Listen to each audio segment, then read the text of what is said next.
après le jingle. Bienvenue, que vous soyez ici chez Léonard ou à distance.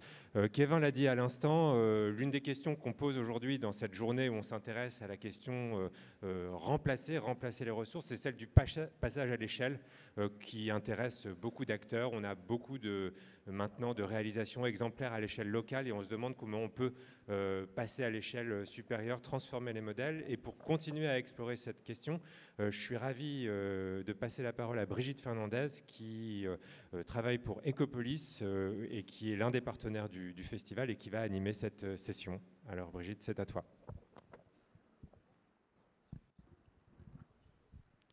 Bonjour à tous, je suis ravie d'être là et je remercie Léonard pour ce partenariat et cette invitation. En effet, nous allons essayer avec les deux intervenants qui me complètent aujourd'hui de vous donner quelques clés justement sur les biosourcés et la façon dont on peut essayer de, comme l'indique le titre de la table ronde, de passer à l'échelle, on massifier un petit peu le recours à ces matériaux, que ce soit en construction ou en réhabilitation. Alors j'ai invité à me rejoindre sur scène et on va s'asseoir rapidement Florian Dupont, qui est cofondateur de l'atelier ZEFCO, l'atelier de transition de la ville. Vas-y, je t'invite à t'asseoir. Qui est un bureau d'études environnement, AMO et conseil et programmation environnementale. Et j'invite aussi Antoine Santiard à nous rejoindre, qui est architecte associé de l'agence H2O, qui est un atelier de création et de reprogrammation architecturale, patrimoniale et urbaine. Ah, je vais me mettre au centre. Bah oui, voilà, très bien. Alors, je vais avoir deux casquettes durant cette séquence. La première où je vais intervenir avec Florian Dupont, avec qui nous avons collaboré pour mener à bien une étude qui s'appelle Maillon. Donc on va faire cette petite intervention de restitution de cette étude assez rapide à deux voix et après je prendrai ma petite casquette d'animatrice pour la partie retour d'expérience que nous présenterons à la fois Antoine et Florian sur des projets sur lesquels ils ont pu travailler et sur lesquels je les interrogerai à la fin. Donc je propose qu'on enchaîne sur... J'ai pris la petite zappette, je ne sais pas où je la fais. Voilà. Je te passe la parole. Merci beaucoup. Donc, Maillon... Ah, non, pas... Voilà. Maillon, c'est un projet partenarial, donc il y a beaucoup de financeurs, beaucoup de partenaires. Je ne vais pas tous les citer, mais c'est important de le rappeler parce que pour un projet de R&D comme ça, il y a beaucoup de partenaires qui investissent du temps et de l'énergie. L'équation de départ, elle est assez simple. C'est comment on passe de la maison individuelle faite par des gens un peu militants qui utilisent ces matériaux biosourcés à quelque chose de beaucoup plus généralisé. Et quand l'étude a commencé, c'était vraiment pas monnaie courante. Ça l'est un petit peu plus aujourd'hui, mais l'enjeu du passage à l'échelle, il n'est pas encore là non plus. On l'a fait sur un... Ça ne marche plus, ça y est. Sur un territoire qui est l'axe de la Seine, les deux régions, Île-de-France et Normandie. C'est intéressant parce que vous allez voir, ça permet de mettre en corrélation des endroits où on utilise ces matériaux et ces endroits où ils sont produits parce que les matériaux biosourcés, ils viennent du sol, de l'agriculture. L'étude s'appelle Maillon et tout est expliqué dans ce schéma-là. C'est qu'on a un constat initial qui est de se dire on a besoin que l'ensemble des maillons de la chaîne soient mobilisables et mobilisés si on veut y arriver. Je rentre un tout petit peu dans le détail, mais parce que c'est vraiment important, c'est-à-dire qu'on a une ressource, c'est la première colonne. Cette ressource permet de faire un matériau. Ce matériau a des techniques constructives. Il a un cadre technico-normatif. Il y a des personnes qui sont capables de l'utiliser et donc il y a des compétences. Ça fait ensuite référence à des architectures, des choses qu'on sait dessiner et construire.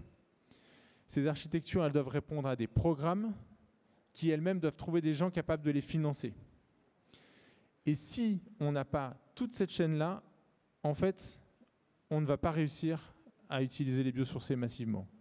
Et une fois qu'on a dit ça, quand on part, et là l'exemple, il part de la paille, il faut rentrer dans le détail de qu'est-ce que c'est la paille. Parce que voilà, au début, la paille, c'est juste dans le champ, posé là. Ensuite, ce n'est pas la même chose si c'est de la paille qui est insufflée, si c'est de la botte de paille, si c'est de la botte à façon. Et en fait, toutes ces petites différences-là, donc là, on le voit avec le matériau, va déterminer des techniques constructives différentes, un cadre technico-normatif différent, des architectures différentes, etc., etc. Et donc, toute l'idée de cette étude-là, c'est de voir quel est l'état actuel de cette chaîne et quels sont les maillons qu'on peut essayer de renforcer ou de faire évoluer dans le temps sur ces deux régions. Du coup, on a été dans une démarche où on a essayé de se croiser par l'amont et par l'aval. Un travail de sourçage des filières, en disant on part de la ressource agricole et on voit comment ils arrivent à aller vers la construction. Et on part de la commande pour voir quels sont les investisseurs, les maîtrises d'ouvrage qui sont prêts à investir dans des projets et comment, en moment, on arrive à faire se rejoindre les deux. Et donc, on commence par le sourçage. Oui, sur la phase sourçage qui était donc la première phase de l'étude.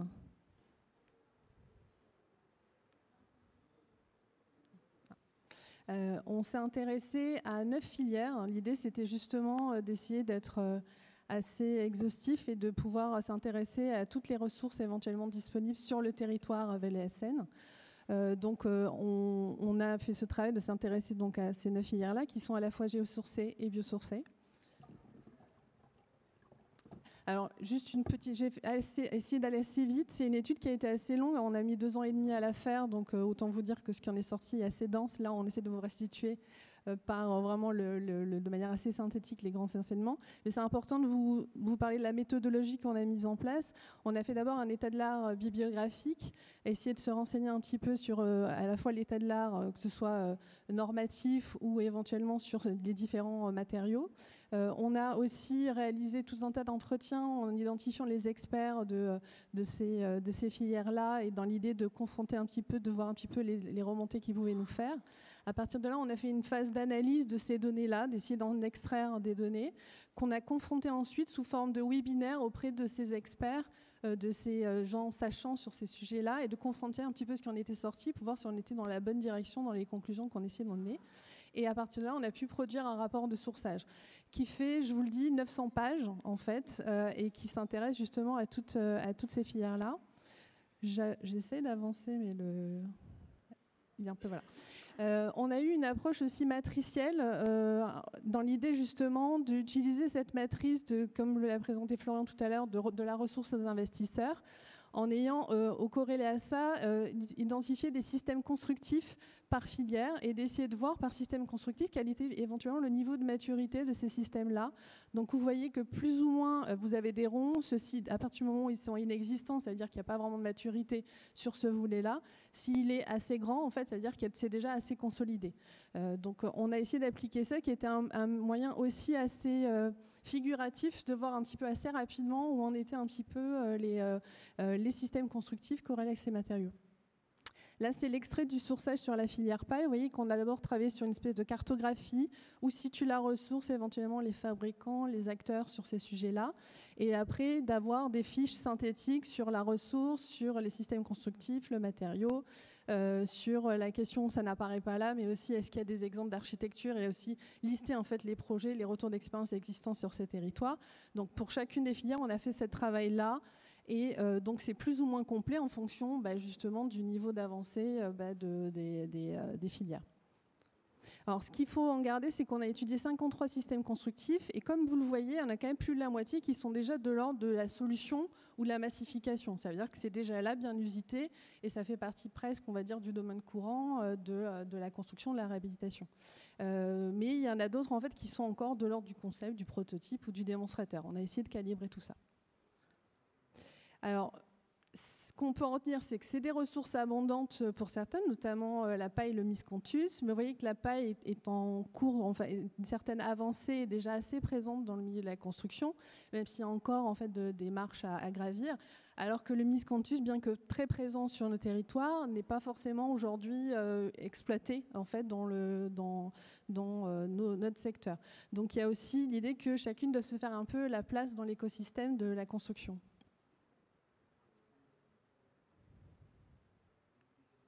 Ah. Les 4 enseignements à garder de cette phase-là, c'est que les bio et géosourcés ont une image à valoriser. Que ce soit du point de vue des professionnels qui peuvent penser que c'est pas sécurisant d'utiliser des biosourcés parce que pour X raisons d'assurabilité, et aussi éventuellement pour les usagers qui doivent s'approprier aussi avoir une autre architecture faite avec ces matériaux-là. Il y a la nécessité, ça c'est fondamental, de développer des connaissances et des compétences. C'est des matériaux qui demandent à acquérir des savoir-faire. Et d'une certaine manière, pour bien les mettre en œuvre et bien savoir comment concevoir des projets avec. Donc c'est ce sujet-là, la formation et les compétences, c'est vraiment le nerf de la guerre. Il y a aussi forcément le cadre normatif qui est aussi, qui doit évoluer aussi pour permettre un recours à la massification. Donc par la phase innovation, passer à l'évolution du cadre normatif.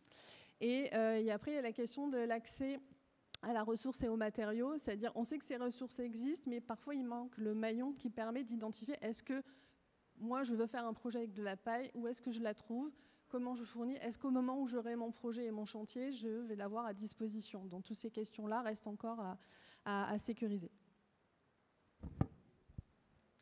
Donc à l'autre bout de la chaîne, on a travaillé sur la commande pour arriver à des prototypes. C'est-à-dire qu'on voulait que le travail qu'on allait faire soit sur des objets opérationnels pour que derrière, c'est une chance de se déclencher. Donc on a commencé par se poser la question de quel est l'immobilier dans les deux régions.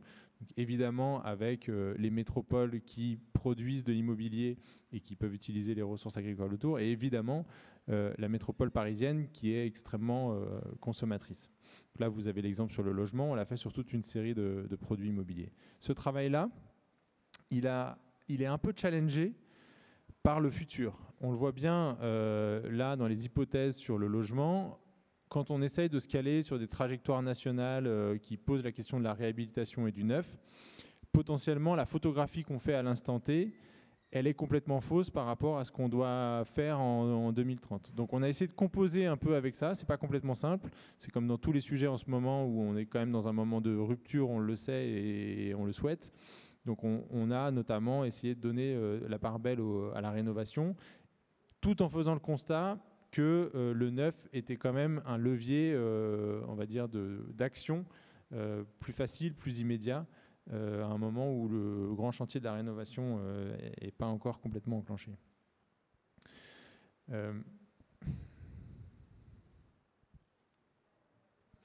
Ce travail, il a permis de travailler un échantillonnage. On se dit, qu'est-ce qu'il y a comme immobilier? Qu'est-ce qu'il y a comme immobilier résidentiel, non résidentiel? Est-ce qu'on regarde la part individuelle, la part collective, toute la différence des immobiliers non résidentiels entre des entrepôts, des bâtiments agricoles ou le tertiaire et le commerce? Ça nous a donné 48 échantillons. On en a sorti 12 archétypes. Et ensuite, on a choisi de travailler sur 5. Il fallait un peu sélectionner et c'était aussi une manière de se dire comment la commande la plus centrale, la plus évidente, réinterroge la part des biosourcés. Donc on est parti sur un gros îlot tertiaire neuf, des logements collectifs neufs, une maison individuelle rénovée parce qu'il y a quand même ce parc très important à rénover, un collectif béton à rénover et un collectif patrimonial à rénover. Et on a travaillé ces 5 sujets en essayant de dessiner quelle pourrait être la place des biosourcés demain dans ces archétypes. Dès le début, on savait qu'il fallait qu'on réinterroge un petit peu les modèles. Donc on s'est quand même autorisé ensuite à les redessiner, notamment parce qu'il faut partir de la matière. C'est un des constats du sourçage. On ne peut pas dessiner de la même manière, quel que soit le matériau qu'on utilise. Donc là aussi, on a fait un travail en se disant, toutes les filières qu'on a regardées, on en sélectionne quelques-unes. Tout à l'heure, Brigitte disait, il y en a qui sont plus mûres que d'autres. On s'est notamment focalisé sur celles qui avaient un potentiel de massification relativement immédiat. Le bois, la paille, le chanvre et la terre crue. Ça ne veut pas dire que les autres n'ont pas un potentiel très très fort. L'étude le montre assez bien. Il y a dans le cas de la Normandie le potentiel du miscanthus qui est réel. Voilà, il y a un moment il fallait choisir. Ce travail, on l'a fait en regardant l'enveloppe, les planchers, donc la structure, et le cloisonnement. Ça veut dire qu'il y a aussi des parties du projet qu'on n'a pas regardées aussi finement que cette partie-là. On est parti d'un scénario qu'on a appelé business as usual en bon français, en se disant derrière, on fait évoluer la morphologie parce qu'on sait que l'architecture est challengée par la question carbone et par l'incorporation des biosourcés, et continuer à raisonner sur un bâtiment qui ne serait pas compact, qui aurait 3 niveaux de sous-sol, serait complètement incohérent. Donc on l'a un peu remodelé. Et sur cette base-là, on a cherché des variantes constructives. C'est ce que vous avez à droite. On est parti d'un business as usual qui était très courant, façade rideau dans l'exemple là du tertiaire. Et ensuite, on est monté en difficulté par rapport au cadre technico-normatif. En trouvant un seuil réalisable, on était dans les techniques courantes, dans des ordres de prix pas complètement hors de propos. Et après, on faisait monter la difficulté. Atteignable, très novateur, et pour chacun, on déclinait 4-5 fois. Et donc ce travail-là, il a été fait comme si on était en train de concevoir les projets pour s'obliger à se dire concrètement qu'est-ce qu'on ferait et être capable ensuite de donner des métriques à un économiste qui va chiffrer la solution, à un bureau d'études environnement, en l'occurrence nous, qui va donner le poids carbone, et puis qu'on puisse avoir l'image architecturale de à quoi ça va ressembler.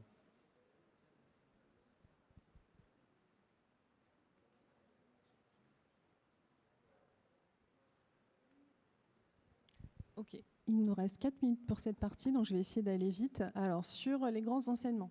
Alors, il y a un enseignement qui nous a coûté de faire, c'est de dire qu'il faut assumer le surcoût dès le début du projet.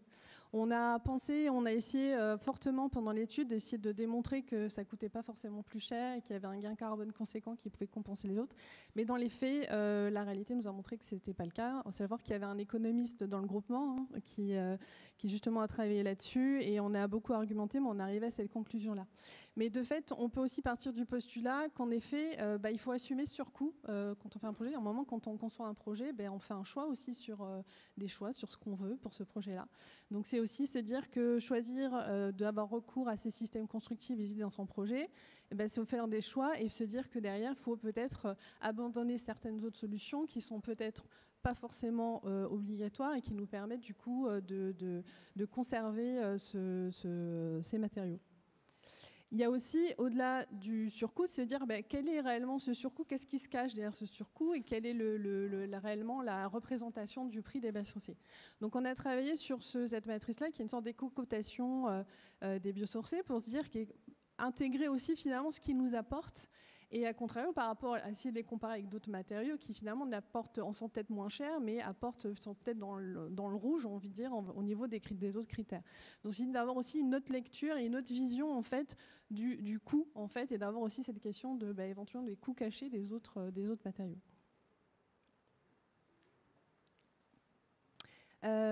Il y a aussi le sujet de l'extension progressive du domaine d'emploi. C'est-à-dire, on disait aussi que pour faire avancer le cadre normatif et sécuriser tout le monde, il ne faut peut-être pas tout de suite viser les très très grandes hauteurs, mais aussi peut-être aller par paliers et en fait progresser de manière consolidée et avancer pas à pas pour justement embarquer toute la chaîne et faire que tout le monde se sente sécurisé dans l'utilisation de ces matériaux. Il y a aussi la notion de modifier la commande, aussi de revoir un peu la façade. Ça va un peu vite du coup, ou lentement. Si je reviens à la slide avant, c'est vite fait. Hop, j'y arrive. Donc sur cette illustration-là, c'est se dire aussi concevoir des biosourcés, c'est peut-être revoir aussi et se dire qu'on va peut-être pas faire exactement les mêmes projets. Et notamment sur la question, là vous voyez sur les stations, on a sur le business as usual un projet de bureau avec trois niveaux de parking souterrain. De fait, dans un projet qui embarque c'est des matériaux biosourcés ou géosourcés, il faut se questionner aussi sur cette notion de cathédrale souterraine et dans l'idée qu'on met en place les choses en fait sur un autre poste au niveau du projet.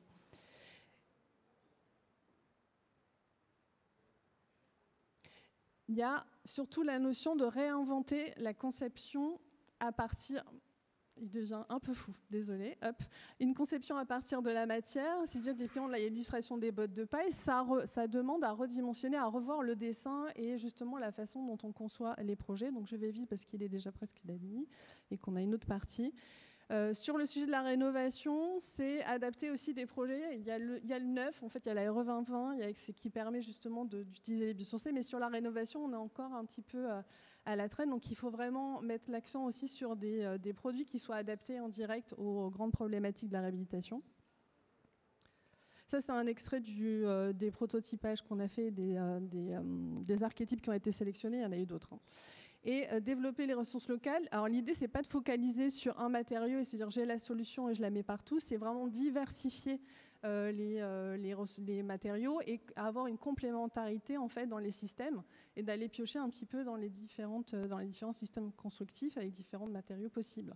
Dans l'idée de combiner tout ça.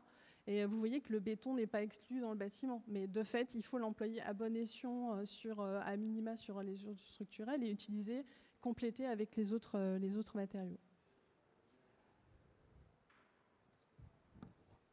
Vous pouvez aller voir dans le rapport, il y a tout le détail des préconisations qu'on a pu faire. On est toujours dans la logique de cette matrice où à chaque fois on essaye d'avoir un suivi un peu précis de tous les sujets pour s'obliger, encore j'insiste, mais c'est vraiment l'idée de cette étude de regarder les maillons à chaque petite échelle de chaque acteur.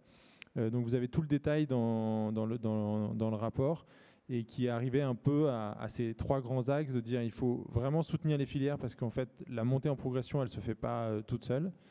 Il faut assumer le fait qu'on est sur un changement de culture. En fait, la commande, elle ne peut pas se passer de la même manière. Il faut beaucoup plus prendre en compte l'amont et les maillons d'avant et d'après. Et donc, il y a un vrai changement culturel et donc qui modifie la commande.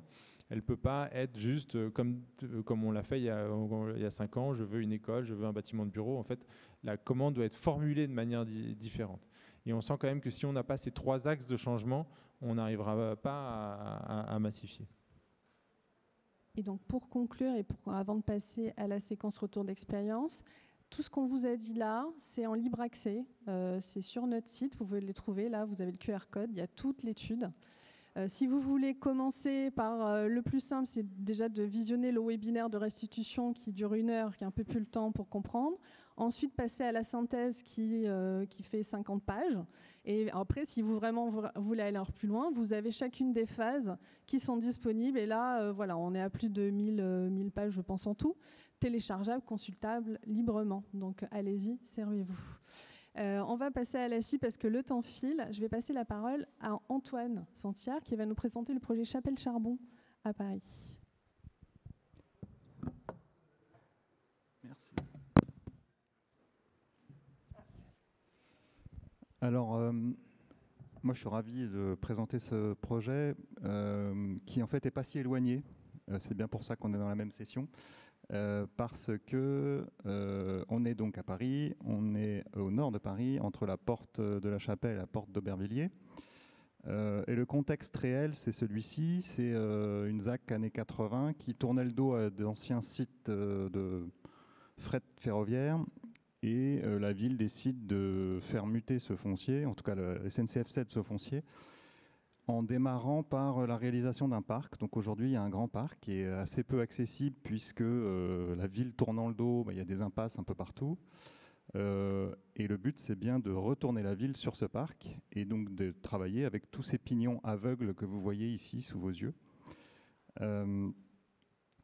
Et donc le projet est porté par Paris Métropole Aménagement qui avait donc pour programme de livrer 28 000 mètres carrés de logements mixtes, c'est-à-dire qu'il y a de l'accession, il y a du BRS, donc bail réel solidaire, et du logement social. Et donc le projet, c'est de travailler des formes assez simples, de dessiner un nouveau front de parc qui fait plus de 350 mètres de long. Donc quand on est architecte urbaniste comme nous, là, c'est quand même une expérience assez formidable. Et puis donc de dicter un peu des règles qui vont permettre à chaque architecte, qui seront choisis dans un second temps, eh bien, de travailler tous ensemble pour former ces bâtiments qui viennent se greffer donc en forme de U et qui viennent compléter les îlots des années 80 pour s'ouvrir sur le parc. Le projet, il intègre aussi une école et puis donc l'ouverture de toutes ces anciennes impasses pour faire en sorte que le parc puisse être accessible un peu de partout.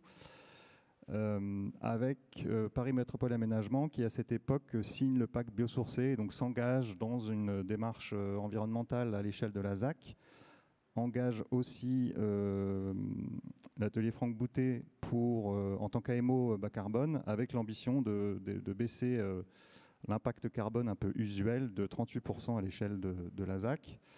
Et donc c'est une équipe de maîtrise d'œuvre qui est composée de bases paysagistes, donc H2O nous-mêmes, Grau et GIS et Sens, qui s'occupent de tout un volet concertation, parce que faire muter un quartier comme ça qui est un petit peu aujourd'hui oublié, tout d'un coup ça chamboule beaucoup les habitudes, et donc il y a besoin d'expliquer, de concerter, d'impliquer tous les acteurs pour que ça se passe plutôt bien.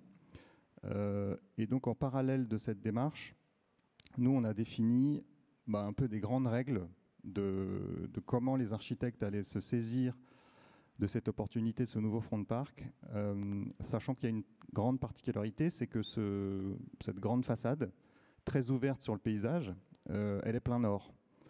Et que donc les façades sud sont en cœur d'îlot, avec un peu moins de profondeur de champ. Et donc la première règle qu'on a proposée et qui a été suivie, c'est d'avoir 100% des appartements traversants, qui induit une multiplicité des cages de circulation. Et donc on n'habite pas forcément des grands ensembles, mais des petits immeubles à coller.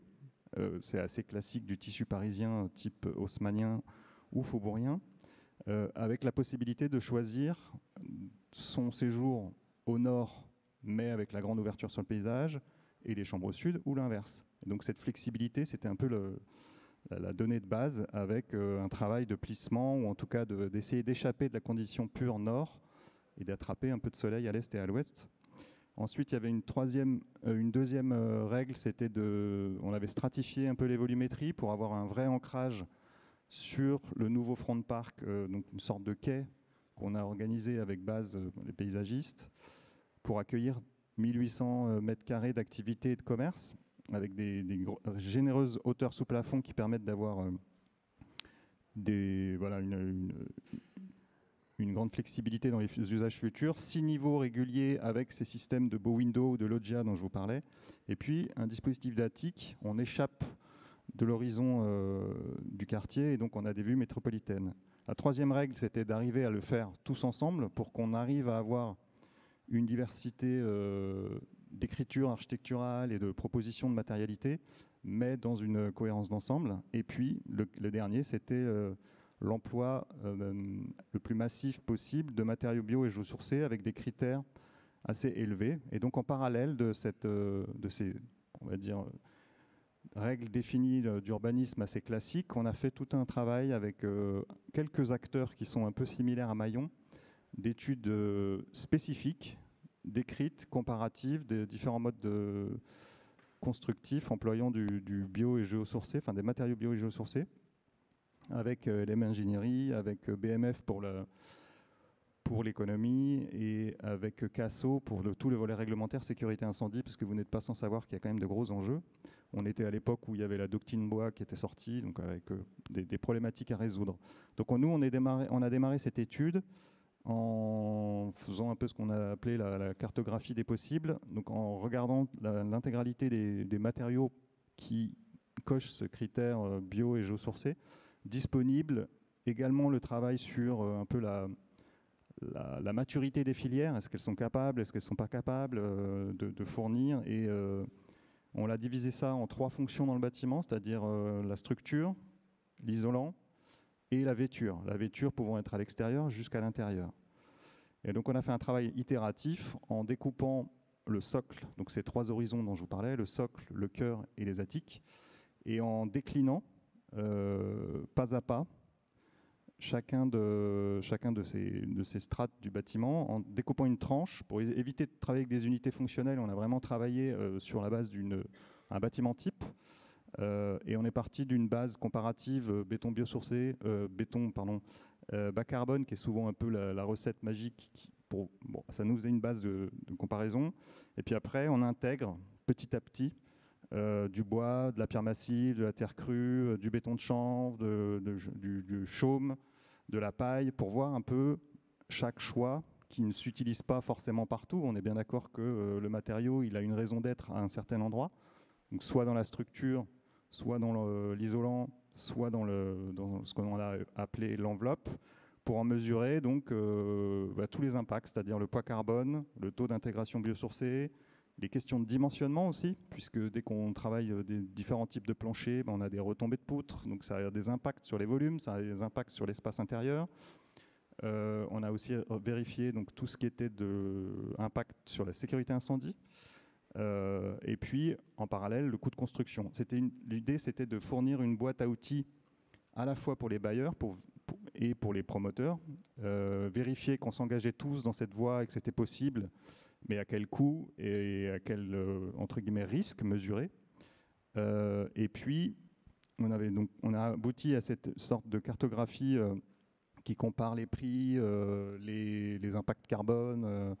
J'essaye d'accélérer un peu. On a finalement publié cette étude pour pouvoir faire en sorte que cette boîte à outils puisse servir à tout le monde, puisque c'est une très rapide synthèse que je vous présente, mais c'est un travail très fourni, qui a été développé ensuite sous la forme d'ateliers avec les différents architectes. Et aujourd'hui, ça c'est une sorte de synthèse. On a donc une hybridation constructive qui a du sens, puisqu'on emploie bien le bon matériau au bon endroit. Donc on a des solutions que je vous laisse peut-être lire, mais en tout cas, ça va de un R+11 en paille, avec d'autres en pierre massive, d'autres avec des enveloppes en béton de chanvre et structure bois, avec des planchers dits traditionnels, c'est-à-dire bois et chape chauplâtre. Voilà. Et donc là, on est en train, aujourd'hui, en début 2025, là, tous les permis sont obtenus. On a des prototypes qui commencent à sortir sur site pour aussi vérifier ce qui a été mis en place et la manière dont, ce qui avait été imaginé, la manière dont on arrive à le mettre en œuvre avec les entreprises, avec des bilans qui aujourd'hui sont tous plus performants que ce qu'on avait recherché. Donc tout le monde a un peu joué le jeu. Mais en tout cas, cette étude bio-géosourcée a été une sorte de vrai déclencheur pour les équipes dès le démarrage, pour se saisir de la question. Au début, il y a toujours un peu une appréhension, parce que ça ne fait pas 1000 pages, mais il y a quelques pages aussi, de comment digérer ça. Et une fois qu'on comprend les mécanismes, en fait, c'est un peu des clés pour accélérer en fait, la manière de réfléchir ça. Et effectivement, il y a des incidences sur la manière aussi dont ça se résout architecturalement, puisque le fait de réintégrer le matériau et la mise en œuvre, les modes constructifs dès le début de la conception, change la manière de ne pas forcément penser qu'à la forme au démarrage. Merci Antoine. Je passe la parole à Florian pour un projet qui se situe à Nantes. Tout à fait, la ZAC Pyrémile-les-Îles, donc on est au sud de l'île de Nantes que vous voyez sur la diapo là. C'est un projet qui préfigure un petit peu Mayon et dont certains acteurs sont dans les deux groupements. Quand on arrive sur ce projet, la maîtrise d'ouvrage nous dit vous devez être conforme aux accords de Paris, sinon vous êtes en déficit de service par rapport à ce que j'attends d'une maîtrise d'œuvre urbaine. Donc, on rentre dans le projet avec la métrique carbone en tête et l'idée que la métrique carbone nous dit qu'on va vers des changements structurels profonds de la société. Et c'est le point de départ qui est vraiment important parce qu'on dit qu'on doit faire 5 pas de côté qui sont des évolutions sociétales que le projet peut générer pour le territoire de Nantes. Ces pas de côté, ils doivent reposer sur 2 socles. Un, je l'ai dit tout à l'heure, la sobriété carbone, mais 2, une économie de projet qui marche, donc on est sur un projet opérationnel, et son accessibilité sociale. Et à partir de ça, on construit toute une méthodologie d'évolution de la commande à travers le projet urbain, et notamment sur le pas de côté orange, déclencher les filières de la transition que je vais un petit peu détailler aujourd'hui. On est pendant l'expérimentation au plus et moins, il n'y a pas encore de réglementation environnementale, donc on part des ressources du territoire. On constate qu'il y a peu de bois autour de Nantes, mais qu'il y a énormément de ressources biosourcées, et que le biosourcé a un avantage, c'est qu'il va stocker du carbone très très rapidement et pendant longtemps si on le met dans des bâtiments, et il répond notamment à un enjeu d'urgence dans l'action qu'il faut mobiliser, et la réglementation environnementale va booster aussi cette démarche-là. Fort de ce constat-là, on se dit que la démarche historique où un aménageur et un urbaniste parlent à un opérateur qui va faire une commande à une maîtrise d'œuvre pour ensuite faire une commande à une construction et livrer un bâtiment à des habitants, dans un monde très stable, il est facile, il marche assez bien. Dans un monde où on se dit on construit avec d'autres matériaux, il faut remettre en cause le process. Pourquoi ? Parce que l'économie de projet oblige à parler aux entreprises très très tôt. L'incertitude sur les capacités des filières oblige à leur poser la question avant, qu'il faut anticiper des usages des habitants de demain pour voir s'ils sont capables de s'approprier ces bâtiments. Et donc, on re-questionne le modèle de projet. Donc ça, on le fait à nouveau avec du sourçage, en essayant de comprendre où en sont les filières et ce qu'elles sont capables de faire, et de s'assurer que la commande qu'on va leur passer est cohérente avec ce qu'ils peuvent faire. Et on en arrive du coup à une conclusion qu'il faut être très prescriptif. Ça veut dire que quand on va mettre les projets en consultation, on va leur dire voilà la structure que vous allez utiliser. Voilà le DTU que vous allez utiliser pour utiliser du bois. Et on fait la même chose pour les isolants dans le cœur de façade. En fonction du programme, en fonction des hauteurs, en fonction de l'état technico-normatif, on va dire ce projet-là, il sera en paille. Pourquoi est-ce qu'on fait ça ? Ce n'est pas parce qu'on est des tarés du contrôle de l'architecture, c'est parce qu'on a fait un travail avec les filières qui a permis de créer un cadre d'innovation apaisé où on dit aux maîtrises d'ouvrage, on vous demande de faire un pas en avant par rapport à ce qui se fait d'habitude, mais en fait on a sécurisé le fait qu'il allait avoir de la quantité, que d'un point de vue technico-normatif ça marche, que le bilan de votre opération il marche aussi. Ça veut dire qu'on en a demandé plus aux îlots qui étaient plus faciles à sortir d'un point de vue économique et moins sur ceux qui étaient un petit peu plus exigeants pour ne pas demander en même temps une innovation sur le biosourcé et de l'ultra-social sur un îlot qui est petit. Et que du coup, on partage les hypothèses avec l'ensemble de l'écosystème. C'est-à-dire que les cahiers des charges des consultations, ils ont été soumis à un panel de promoteurs. Les bilans, ils ont été soumis à un panel de promoteurs. Les bailleurs, on a discuter avec eux du prix de construction et du bilan de leur lot, etc. pour sécuriser tout ça. Et que ensuite, parce qu'évidemment, il y a eu à un moment des inquiétudes en disant « mais vous êtes en train de contraindre énormément l'architecture ». On dit « non, non, au contraire. Le fait de ne pas lancer une compétition de matériaux dans les concours d'architecture, ça permet d'avoir un vrai concours d'architecture où on parle du fond du sujet et pas de savoir si on préfère la pierre ou la paille ». Cette démarche-là, elle a abouti dans une première série de consultations qui a eu lieu l'année dernière. On est sur le point de déposer des permis. Voilà les images de quelques-uns des projets avec une architecture qui volontairement s'efface un petit peu derrière une végétation qui est très très abondante sur le quartier. Et comme vous le voyez, des façades qui assument une forme de sobriété quand même architecturale. Et des projets qui essayent de développer des innovations fortes, dont certaines, on ne sait pas si elles arriveront complètement à aboutir. Je pense par exemple à la paille enduite à droite, qui sont, on sait, des challenges qu'on monitore et qu'on suit avec beaucoup d'accompagnement et d'ingénierie côté maîtrise d'œuvre urbaine. Ce travail-là, on va le suivre. Il est très objectivé d'un point de vue technique, c'est-à-dire que là, vous avez pour chacun des lots et pour chacun des systèmes constructifs, où est l'état d'un point de vue hauteur technico-normatif et où est-ce que le projet essaye de l'emmener, soit par un ATEX, soit par une discussion et d'anticipation d'un certain nombre de sujets, mais en fait on sait très précisément quel pas on est en train de faire avec les équipes, quel est le risque qu'on est en train de prendre. De la même manière, on sait assez précisément quel est le volume de matériaux qu'on est en train d'utiliser et où est-ce qu'on va aller le chercher. Ça paraît un peu éloigné du projet architectural et urbain, mais en fait, c'est parce qu'on est vraiment dans une logique où on essaie de faire un projet de territoire. C'est-à-dire qu'on va du coup en comité de pilotage avec les élus en disant voilà la quantité de consommation de matériaux biosourcés, de chiffre d'affaires, voire d'emplois qu'on est en train de créer, de mobiliser sur le territoire. Et là, on le voit dans le cas de l'isolant, parce que j'en parlais tout à l'heure, on est vraiment en train de mobiliser des filières très très proches du cœur métropolitain.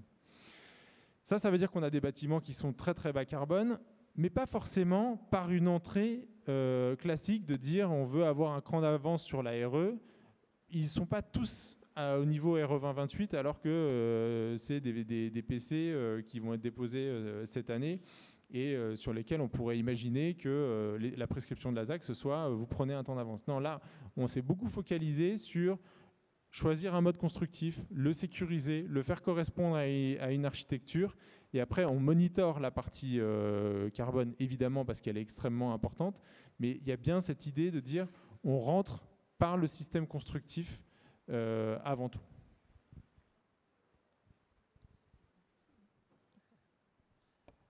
Merci Florian. Et du coup, on va partir sur une petite dernière partie de questions. On est dans le temps, donc c'est très bien.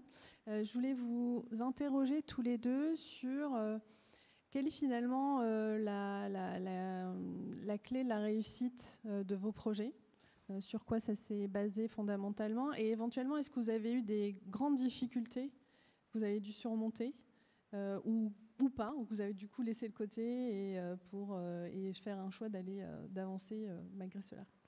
Enfin, Antoine, peut-être. Ouais. Les clés de la réussite, avant tout, je pense que il faut qu'il y ait un alignement des planètes avec un maître d'ouvrage engagé ou un aménageur. En l'occurrence, nous, c'était plutôt un aménageur, mais ce travail en amont là qu'on a un peu montré, c'est-à-dire l'étude Maillon, qui est quand même, on prend beaucoup de recul et puis on essaye d'analyser le travail peut-être un peu plus défini sur la base des volumétries que nous on avait prescrit à Chapelle-Charmont. Il permet aussi d'anticiper au maximum, et en fait je pense que c'est un peu la clé pour sécuriser, pour rassurer, pour essayer que tout le monde autour de la table ait bien conscience de ce vers quoi on tend, les implications que ça entraîne. Et donc ça prend du temps. Vous avez parlé de 2 ans, nous je crois qu'on a fait l'étude, elle a duré 1 an et demi. Et après, peut-être que tous les projets ne sont pas capables d'avoir ce temps, mais en l'occurrence, quand on travaille sur l'échelle d'un quartier, on est très heureux d'avoir pu, avec le maître d'ouvrage, avoir ce temps pour embarquer tout le monde, faire ce travail de sourcing, faire ce travail de test. C'est des itérations, c'est aussi pas mal d'échecs pour mieux rebondir. Et donc, nous, on a aussi fait une grosse montée en compétences au sein de l'agence. On avait déjà fait un projet en pierre massive. On avait tous un peu des expériences comme ça, un peu empiriques. Et le but, c'était de se redonner un cadre pour comprendre un peu l'implication de chaque choix, qui a été jusqu'à le taux d'ouverture des façades. Enfin, on a vraiment beaucoup d'itérations. Et ça... je pense que c'est nécessaire pour, si on veut entraîner un peu un développement de ce type de construction. Après, les problématiques, on avait essayé de les anticiper, on ne les a pas toutes anticipées, malheureusement. Mais donc, typiquement, dans le cadre des ateliers, une fois qu'on avait les architectes autour de la table avec leur équipe, qui d'ailleurs est beaucoup plus musclée aujourd'hui quand les règles sont claires, c'est-à-dire qu'il n'y a pas des sous-traitants de sous-traitants parce qu'en fait, on avait oublié telle compétence.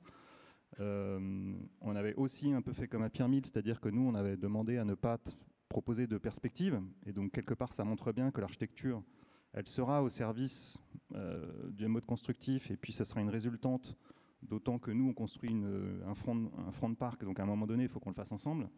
Donc on voulait éviter d'avoir une collection d'égos d'architectes les uns côté des autres. Et donc on a travaillé sous la forme de ces ateliers ensuite pour définir cette cohérence, cette diversité. Mais aussi, dès le deuxième atelier, c'était sur le mode constructif, sur mesurer les risques. Ce deuxième atelier, il s'est fait avec le CSTB, il s'est fait avec les bureaux de contrôle. Et donc, tout d'un coup, on est tous autour de la table et on cherche des solutions. Les architectes et les équipes étaient venus avec des coupes à échelle 1 sur les planchers, sur les dés de balcon. Enfin, c'est tous les dispositifs qui peuvent, à un moment donné, mettre des croche-pattes dans la machine. En tout cas, tout n'a pas fonctionné puisqu'il y a eu des ATEX, il y a des promoteurs privés qui ont un peu essayé de contourner les ATEX. Donc voilà, on avait des murs en paillage et enduit, on a fini avec des ossatures bois avec des bottes de paille, ce qui reste quand même... ça coche beaucoup de cases et ça reste très ambitieux, surtout pour un bâtiment à R+11. Mais voilà, il y a eu quand même des ajustements, quoi. Je vais un peu dire la même chose, mais c'est vrai que cet alignement des acteurs, il est essentiel. C'est-à-dire que sur des projets comme celui-là, le temps qu'on pourrait perdre, et on le voit parfois en concours, les architectes n'aiment pas, par exemple, qu'on dise qu'il faut choisir ses architectes pour construire un biosourcé, mais en concours, nous, on le voit, quand à un moment, on perd du temps à expliquer pourquoi le bois, c'est mieux que le béton pour l'environnement, en fait, c'est du temps qu'on mange à la conception. Donc cet alignement des acteurs, il est important. La question, c'est de savoir à quoi il tient. Moi, j'ai l'impression qu'il tient un peu à deux choses. C'est d'avoir compris que cet enjeu carbone, il est vraiment important parce qu'en fait, on est concrètement en train de sauver des vies, donc donner de l'importance au sujet. Et deux, qu'on est en train de gérer de la rupture. C'est-à-dire que quand on est avec des gens qui croient qu'on est en train d'influencer un tendanciel, on ne parle pas du tout de la même chose. Si on se dit on est en train d'essayer de révolutionner le système constructif et l'architecture en France et c'est quelque chose qui doit durer dans le temps, on sait qu'on parle de la même chose et là tout le monde se met dans le sujet. Et ça fait des acteurs en fait qui travaillent. C'est un peu bête à dire comme ça, mais ça oblige à rentrer dans le détail des sujets. C'est-à-dire qu'on voit là les études qu'on fait en amont. En fait, c'est un aménageur qui commence à travailler des détails techniques de bâtiments. Ce n'est pas du tout des choses qu'on faisait il y a 5-6 ans. Et du coup, on rentre dans un travail très technique qui est parfois un peu fastidieux, on ne va pas se mentir. Hein, le technico-normatif, c'est quand même pas quelque chose qui fait rêver énormément de personnes. Mais par contre, quand on dit on en fait un sujet commun et on en parle, là, on arrive à trouver des solutions. Oui, il y a l'idée aussi de tout ce temps passé en amont va sécuriser la suite du projet et finalement peut-être faire gagner du temps sur la suite aussi, peut-être. Deuxième question, c'est que du coup, et je pense que c'est la question que tout le monde se pose, c'est qu'on a affaire à deux projets très démonstrateurs et qui ouvrent des champs des possibles, mais finalement, quid de la suite? C'est-à-dire que là, la table ronde laquelle on est réunis s'appelle les défis du passage à l'échelle. Concrètement, à partir de là, comment on y va, quoi? Comment on passe à l'échelle? Le passage à l'échelle, nous, il fait partie, dans le cas de Pierre Mille, de la commande. C'est-à-dire que quand on fait le sourçage, on va voir les filières et on leur dit comment vous voulez construire demain et donc qu'est-ce qu'on peut vous proposer à Pierre Mille qui vous permet de franchir un cap. L'exemple que j'aime beaucoup, c'est la filière paille qui nous dit « Ah ouais, nous, on n'a jamais fait de R+2 en paille porteuse, ça serait une première mondiale. » Ok. Est-ce qu'on est vraiment sûr que c'est ce qui va demain faire le gros de la production immobilière à Nantes? Ils y réfléchissent, on apprend à se connaître, ils reviennent, et puis au bout d'un moment, ils viennent nous voir en disant « Ok, en fait, on en a parlé au sein de la filière, on a compris ce que vous essayez de faire, et on se rend compte que d'un point de vue volume, demain, l'avenir de la paille, c'est la paille insufflée et la botte à façon. Et on vous garantit que quand vous lancerez les consultations, on serait capable de fournir quasiment l'intégralité des logements que vous auriez à produire. Et on est plusieurs entreprises à s'engager autour de la table et on a compris ce que vous vouliez faire parce qu'on est dans une logique où on rebondit sur Pierre Mille les Îles pour que demain, ça soit dans le diffus. Et là, on voit que la question, elle est posée différemment parce que le projet urbain n'est pas tant une finalité qu'un passage vers la suite. De notre côté, nous, on a essayé de s'inventer aussi notre bon après, même si le projet est loin d'être fini. Donc on a fait l'effort de faire cette petite publication pour qu'à un moment donné, ça puisse se diffuser, parce que ça sert à rien que ça reste dans 3 agences et demie.